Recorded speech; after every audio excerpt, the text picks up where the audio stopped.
அவனுக்கு அதுக்கு மேலே ஏற முடியல.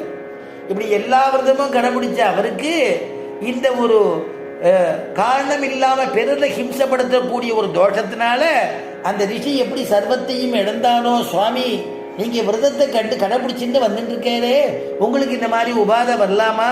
அதுக்காகத்தான் முன்கூட்டியே சொல்கிறேன், அந்த ரிஷிகளுக்காக வேண்டி இவாளெல்லாம் நீங்கள் வதம் செய்யக்கூடாதுன்னு பிரார்த்திக்கிறாளாம். அப்போ ராமன் சொல்லக்கூடிய வார்த்தை, அப்யகம் ஜீவிதம் ஜஹ்யாம் த்வாம் வாசீதே சலக்ஷ்மணாம், அப்யகம் ஜீவிதம் ஜஹ்யாம் த்வாம் வாசீதே சலக்ஷ்மணாம் நது பிரதிஜ்ஞாம் சம்ஸ்ருத்யம் பிராமணேभ्यो விசேஷதக அப்யகம் ஜீவிதம் ஜஹ்யாம். சீதையின் இடத்துல ராமபிரான் சொல்றார், சீதா நான் சொல்றதை கேளு, நான் என்ன தியாகம் பண்ணாலும் பண்ணிப்பேன், என்னுடைய உயிர் போச்சுன்னா பரவாயில்ல, நான் கவலைப்பட மாட்டேன்.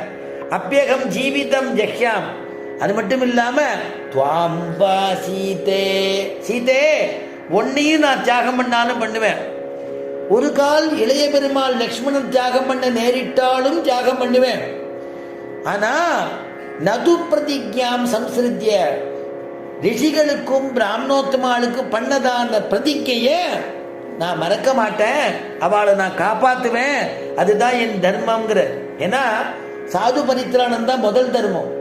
பகவத்கீதையில கிருஷ்ண பரமாத்மா சொல்றான், பரித்ராணாய சாதுனாம் விநாசாய துஷ்கிருதாம் தர்ம சம்ஸ்தாபனார்த்தாய சம்பவாமி யுகே யுகேன்னு.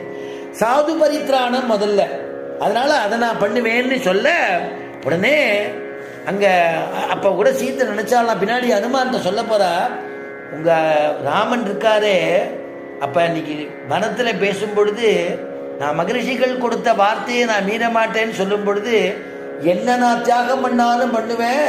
அடுத்தது என்னதான், ரெண்டாவது என்னதான் சொன்னார் அவர், சீதை ஒன்ன தியாகம் பண்ணாலும் மூணாவது தான் இளைய பெருமாளை சொன்னார். அதாவது என்னை விட லக்ஷ்மணன் தான்